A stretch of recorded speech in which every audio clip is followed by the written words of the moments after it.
देख रहे हो तमाम प्रकार के मुद्दे चल रहे हैं आदिवासी और महतो को लेकर।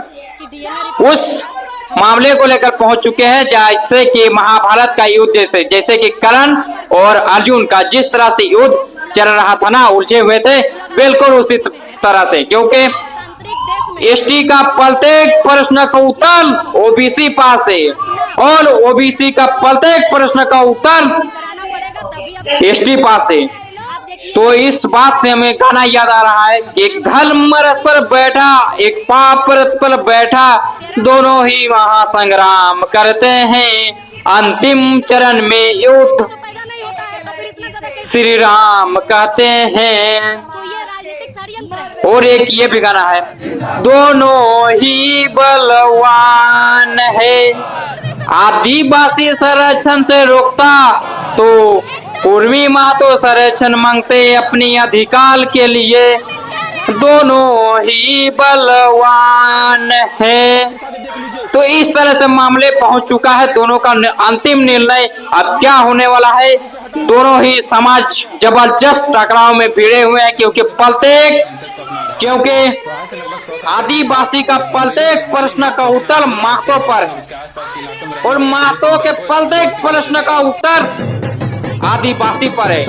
दोनों की स्थिति गंभीर बनी हुई है, टकराने के सीधा संभव बन चुका है। दोनों ही समाज काफी ज्यादा टकराव के करीब आ चुके हैं। इस युद्ध को रोकने के लिए किसी भी राजनीतिक पार्टी को, ऊपर से बड़े बड़े लोगों को इस मामले को संज्ञान में लेना चाहिए और तमाम तरह के वीडियो दिखा रहे हैं जो कि एक आदिवासी का भी सपोर्ट कर रहा है, तो दूसरी तरफ की कुर्मी महतो का भी सपोर्ट। चलिए दोनों साइड से वीडियो दिखाने दे जाते हैं, उसके बाद दोनों टाइप से बात करते जाते हैं किस में दम है और किस में दम नहीं है। हर वीडियो के माध्यम से यह देखते रहिए, किसमें है दम, जिसमें है दम वो ही जीतेगा। चलिए वीडियो देखते जाते हैं दोनों तरफ से, उसके बाद बात करते जाते हैं। चलिए तो सबसे पहले निशा भगत का बयान सुनते हैं, उसके बाद बबलू महतो जी आप तैयार रहिएगा। तो नकली टाइगर फर्जी आदिवासी कैसे बोल सकता है कि हम आदिवासी है, जब उनके पूर्वज कह रहे हैं कि हम आदिवासी नहीं है।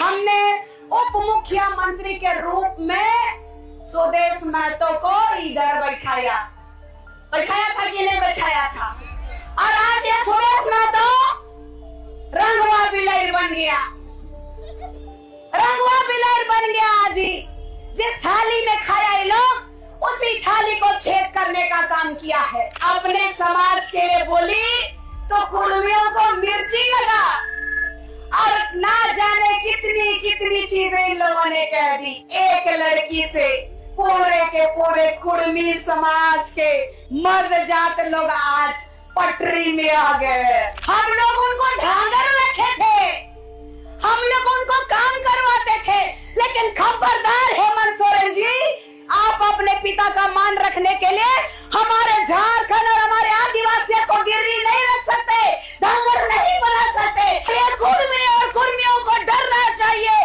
कि ये राष्ट्र हमारा है, ये राज्य हमारा है। झारखंड के परिप्रेक्ष्य में एक शहीद और नाम जोड़ देंगे, लेकिन आदिवासी बनने नहीं देंगे। खबरदार कुर्मियों, आदिवासी बनने नहीं देंगे। कुर्मी आदिवासी था, है और रहेगा। आप इतिहास उठा के देख लीजिए, पेपर से बात कीजिए, पेपर में लिखा हुआ है 1913 में हम आदिवासी थे, 1950 में हमें आदिवासी से हटा दिया गया, एसटी सूची से हटा दिया गया। तुम नहीं बन सकते हो। अगर केंद्र की सरकार अगर देने का काम करेगी इन लोगों को, तो केंद्र की सरकार को भी उखाड़ के फेंकने का काम करेंगे। आज भी ये लोग अपने आप को बड़ा जात समझते हैं और हमें छोटा जात समझते हैं। कौन सी गारंटी है कि हमारे आदिवासी बनने के बाद हमारी अस्मिता खत्म नहीं कर देंगे। ये लोगों को मैं चिताना चाहती हूँ कि आदिवासी बनने का सपना छोड़ दो, नहीं तो फिर विधायक और सांसद और यहाँ का जो मंत्री बनने का सपना है वो भी मैं आप लोगों को भुलवा दूंगी। आदिवासी बना नहीं जाता है। आदिवासी पैदा होना पड़ता है। आदिवासियों की अस्मिता, आदिवासियों का संस्कार, आदिवासियों का जल जंगल जमीन के साथ लगातार प्रहार क्यों किया जा रहा है? लोग भारत के संविधान को नहीं मान रहे, इनको पाकिस्तान भेज दिया जाए, पाकिस्तान में मांग करे, ये आदिवासी पाकिस्तान में दिखाई देंगे।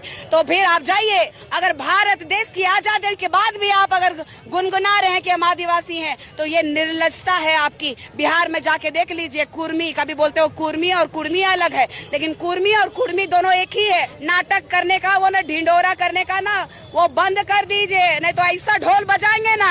हमारा आदिवासी इतना अच्छा ढोल बजाता है ना। कौन से संरक्षण की बात कर रहे हैं? इन लोगों के पास ओबीसी में BC1 का क्रीमी लेयर है, तो इन लोग से पूछे कि BC2 में पहले, BC1 में अभी आदिवासी है। ये लोग कभी बोलते हैं कुर्मी है, कभी बोलते हैं कुर्मी है, कभी कहते हैं कि क्षत्रिय का वंशज है, और देख लीजिए कहते हैं कि लव कुश के नाम से कहते हैं कि हम भाई भाई हैं। अभी कह रहे हैं कि महतो मांझी भाई भाई, कहते गए मुंडा और महतो भाई भाई हैं। अरे मुंडाओं का इतिहास देखो, अपना इतिहास ना अच्छे से देख लो। तुम यहाँ पे मजदूर थे, अंग्रेजों ने तुम्हें बंधुआ मजदूर बनाया था। जब आदिवासी हितैषी बात होती है तो ये विरोध क्यों करते हैं? जब हमारे ये विरोधी अब हम सबके बीच माननीय टाइगर जयराम महतो जी पधार रहे हैं, तो देखिए वीडियो में सभी सवालों का जवाब एक एक करके टाइगर जयराम महतो देने जा रहे हैं। तो टाइगर जयराम महतो के लिए एक बार नमस्कार, जोहार। देखिए वीडियो में टाइगर जयराम महतो जी सभी का एक एक करके जवाब देने के काम करेंगे। अभी जितने लोग हमारा विरोध कर रहे हैं, जो भी हमारे आदिवासी भाई बहन जो भी कर रहे हैं, उनके लिए पहले बात हम कोई घृणात्मक भाव नहीं रखते हैं, ना नफरत का भाव रखते हैं। लेकिन जो लोग विरोध कर रहे हैं उनसे पूछिएगा, कभी इस राज्य की सजग मीडिया को पूछना चाहिए कुर्मियों का ही विरोध क्यों? अरे देना या ना देना तो संविधान का काम है, भारत के लोकतंत्र का काम है, संसद और राष्ट्रपति वहां तक ये मामला जाएगा। 2 विभाग है, TRI और फिर ऊपर में भी जाके एक RGI, या फिर नाम हम कंफर्म नहीं हो पा रहे हैं, तो रिपोर्ट होके वो ऊपर तक जाएगा, वो संसद में चर्चा होगा, फिर वो राष्ट्रपति के पास जाएगा, फिर जाके वो उस सूचीबद्ध शेड्यूल ट्राइब की सूची में सम्मिलित होंगे। देना या ना देना भारत के संविधान का काम है, देना या ना देना इस लोकतांत्रिक व्यवस्था का काम है। लेकिन विरोध कुर्मियों का है क्यों? तेली समाज भी तो आदिवासी शेड्यूल ट्राइब की सूची में शामिल होने के लिए गया था। ईमानदारी से बोले कितने लोगों ने विरोध किया था? मंत्री रघुवर दास जी केंद्र प्रस्ताव भेजे थे, तब कितने यही आदिवासी समाज के कितने लोगों ने विरोध किया था? तो नमस्कार, जोहार झारखंड। तमाम तरह के वीडियो हम देख लिए और वीडियो यहीं पर लास्ट करते हैं। वीडियो क्योंकि लंबा हो जाएगा तो आप लोग को देखने में थोड़ा दिक्कत असुविधा होगा, तो अभी के लिए बस फिलहाल इतना ही। नमस्कार, जोहार झारखंड। चैनल में नए आए हैं तो सब्सक्राइब करना ना भूलें। नमस्कार, जोहार। मिलते हैं नेक्स्ट वीडियो में।